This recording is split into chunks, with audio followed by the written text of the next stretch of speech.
Hello friends, this is Vimla Atri and welcome to my YouTube channel Study Mantra। Friends, last video में हमने exercise 2.1 की थी और उससे पहले हमने basic of the polynomial topic किया था। अगर आपने वो बेसिक वीडियोस नहीं देखी हैं तो पहले आप उन वीडियोस को देखें, तभी आपके एक्सरसाइज के जो कॉन्सेप्ट हैं वो क्लियर होंगे। अगर आपको कोई डाउट रहता है किसी भी क्वेश्चन में तो मुझे कमेंट बॉक्स में लिख के जरूर बताएं और अपनी क्वेरीज के बारे में जरूर लिखें। और आज जो है हम एक्सरसाइज 2.2 करेंगे। आज का topic zero of a polynomial है, इसी पे बेस्ड है हमारी exercise 2.2। Zero of the polynomial क्या होता है, इसमें क्या है, it is any value of variable, ये किसी भी वेरिएबल की वैल्यू होती है which makes the polynomial equal to zero, जो उस पॉलिनोमियल को जीरो के इक्वल बनाती है। तो हम एग्जाम्पल लेके इसको समझते हैं कि कोई भी पॉलिनोमियल ले लो। मान लो कि हमने p ऑफ x क्या ले लिया है, p of x x minus में 2 ले लिया है। अगर मुझे इस पॉलिनोमियल को जीरो बनाना है तो मैं इसमें वेरिएबल की वैल्यू, अब वेरिएबल कौन है यहाँ पे, x वेरिएबल है, इसमें वेरिएबल की वैल्यू ऐसी लूंगी जिससे ये पॉलिनोमियल जीरो बन जाए, जिससे इस पॉलिनोमियल का जो आंसर है वो जीरो आ जाए। अब मुझे यहाँ पे क्या दिख रहा है कि x की ऐसी में क्या वैल्यू पुट करूं कि आंसर जीरो दे। इसका मतलब अगर मैं x की वैल्यू 2 पुट कर दूं तो हमारे पास इस पॉलिनोमियल की जो वैल्यू है वो जीरो आ जाएगी।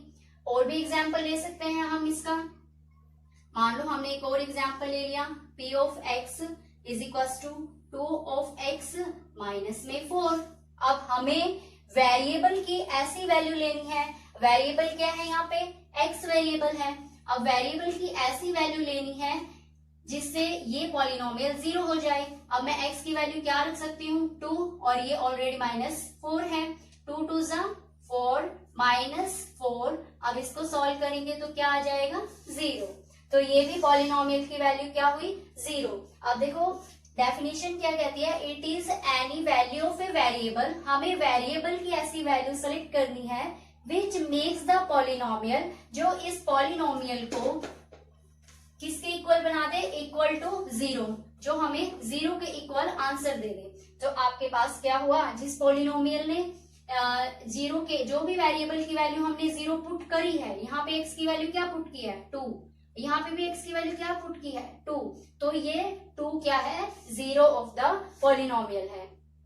अब कई बच्चों को कंफ्यूजन होगी कि हमें कैसे पता चलेगा कि x की वैल्यू क्या पुट करनी है, वेरिएबल की वैल्यू क्या पुट करनी है ताकि पॉलिनोमियल जीरो हो जाए।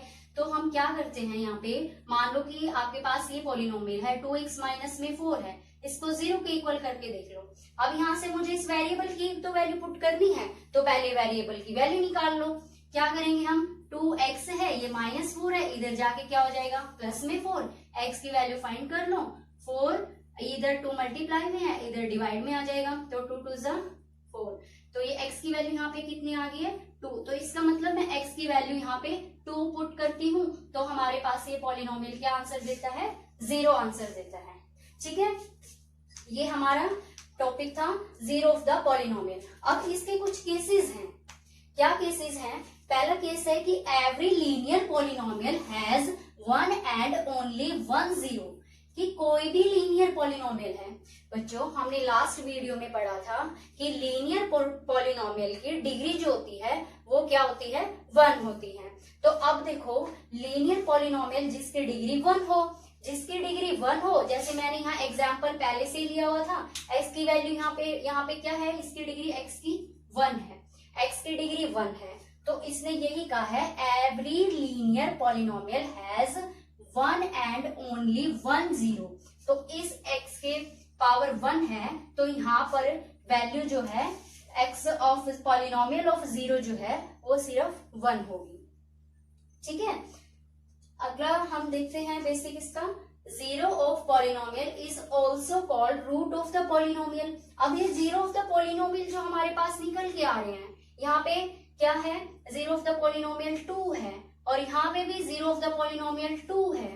अब जो भी वेरिएबल की वैल्यू हम पुट करते हैं जिसकी वजह से वो उस पॉलिनोमियल का आंसर 0 आ जाता है, जो भी वैल्यू हम वेरिएबल की पुट करते हैं और जिसकी वजह से आंसर 0 आ जाता है, वही क्या होता है, रूट ऑफ पॉलिनोमियल। वही क्या होता है आपका रूट ऑफ पॉलिनोमियल, क्योंकि उसी की वजह से उस आंसर का, पॉलिनोमियल का जो आंसर है वो 0 बनता है। उसी को हम क्या बोल सकते हैं, रूट ऑफ द पॉलिनोमियल। इसलिए जो यहाँ मैंने एग्जाम्पल लिए हैं, यहाँ पर ये 2 है रूट ऑफ द पॉलिनोमियल और यहाँ पे भी 2 है रूट ऑफ द पॉलिनोमियल। ऐसे हमारे पास बहुत सारे एग्जाम्पल है जो हम ले सकते हैं जिसकी वजह से कोई भी पॉलिनोमियल है वो 0 बन सकती है। आगे क्या है, a non zero constant polynomial has no root. A non-zero constant polynomial has no root। बच्चों आपने देखा होगा कि जो कांस्टेंट वैल्यू है जैसे 5 है, 3 है, 2 है, लेकिन वो आपके पास है तो पॉलिनोमियल ही ना। तो हम एग्जाम्पल इसका भी ले लेते हैं, आप एग्जाम्पल लेके चल सकते हो। एग्जाम्पल के लिए अगर हम कुछ भी लेते हैं, मान लो कि हमने 5 ले लिया, ओनली 5 एग्जाम्पल लेके चलते हैं। चलो हम दूसरा मार्कर यूज कर लेते हैं। 5 है। अब ये 5 जो है ये भी तो पॉलिनोमियल है। अब ये 5 पॉलिनोमियल है, इसका मतलब क्या है, x इसका जो वेरिएबल है, कुछ भी वेरिएबल रख लो, यहाँ पे x है और x की वेरिएबल की पावर यहाँ है 0। x के वेरिएबल की पावर क्या है बच्चों, 0 है।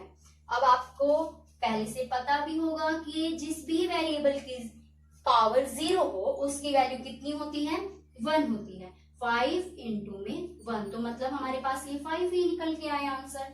ये आंसर क्या निकल के आया, 5। लेकिन बच्चों आपने क्या देखा, x की जो पावर है वो कितनी है, 0 है। तो यहाँ पे x की पावर 0 है, तो यहाँ क्या कहता है, a non zero constant polynomial has no root. अब इसका कोई रूट ही नहीं होगा, क्योंकि हमने देखा बच्चों कि x की पावर 1 थी तो इसका रूट 1 हुआ, x की पावर 0 है तो इसका रूट कुछ भी नहीं होगा। अगर हम कोई भी क्वाड्रेटिक इक्वेशन ले लेते हैं, फॉर एग्जांपल मैंने ले लिया है 2x का स्क्वायर प्लस में 7। अब इसके कितने रूट होंगे, पावर 2 है तो हमारे पास इसका रूट ऑफ पॉलिनोमियल भी 2 होगा। मैं रूट ऑफ पॉलिनोमियल कहूं या जीरो ऑफ द पॉलिनोमियल कहूं, एक ही बात है। Zero of the polynomial, root of the polynomial, सब कुछ सेम है, ठीक है। अब हम देखते हैं maximum number of zero of polynomial is the highest degree of the polynomial. अब देखो बच्चों हमारे पास क्या कहता है ये, कि जिस भी वेरिएबल की हाईएस्ट डिग्री है, मान लो हम एग्जाम्पल के लिए ले लेते हैं, एक और एग्जाम्पल लेते हैं, 3x की पावर 4 ले लिया हमने, प्लस में 7 ले लिया। अब इस पॉलिनोमियल की हाईएस्ट डिग्री कितनी है बच्चों, 4 है, तो इसका जीरो ऑफ द पॉलिनोमियल कितना होगा, 4 होगा। जीरो ऑफ द पॉलिनोमियल कितना होगा, 4 होगा। तो कहने का मतलब ये है, हमारे पास जिसमें वेरिएबल की जो भी डिग्री होती है, वेरिएबल की जो पावर है, जो डिग्री है, उसी के अकॉर्डिंग हमारे पास हमें पता चल जाता है कि कितने नंबर ऑफ जीरो हैं। अगर मान लो यहाँ पे x की पावर हमने 0 देखी तो यहाँ कोई पॉलिनोमियल की जीरो ऑफ द पॉलिनोमियल कुछ भी नहीं है, कोई भी पॉलिनोमियल नहीं है जीरो ऑफ द पॉलिनोमियल। अब हमने यहाँ पे x की पावर 1 देखी तो यहाँ पे 1 जीरो ऑफ द पॉलिनोमियल है। अब हमने x की पावर 4 देखी तो यहाँ पर 4 जीरो ऑफ द पॉलिनोमियल हमारे बनेंगे। तो आपको ये बात समझ में आ गई होगी कि हमारे पास जीरो ऑफ द पॉलिनोमियल किस तरह से हम बनाते हैं। ये डिपेंड करता है वेरिएबल की पावर पे। वेरिएबल की पावर 0 है तो जीरो ऑफ द पॉलिनोमियल नहीं है, इसका no zero of the polynomial हो जाएगा। अगर पावर 1 है तो 1 polynomial 1 zero of the polynomial होगा। अगर पावर 2 है तो 2 जीरो ऑफ द पॉलिनोमियल बनेंगे। और अगर पावर 3 है, 4 है, जो भी पावर है, जो भी आपके पास बच्चों वेरिएबल की पावर है, उतने ही जीरो ऑफ द पॉलिनोमियल बनेंगे। ठीक है, आज हम एक्सरसाइज 2.2 करेंगे। इसके क्वेश्चंस आगे मैं देखती हूँ। ठीक है।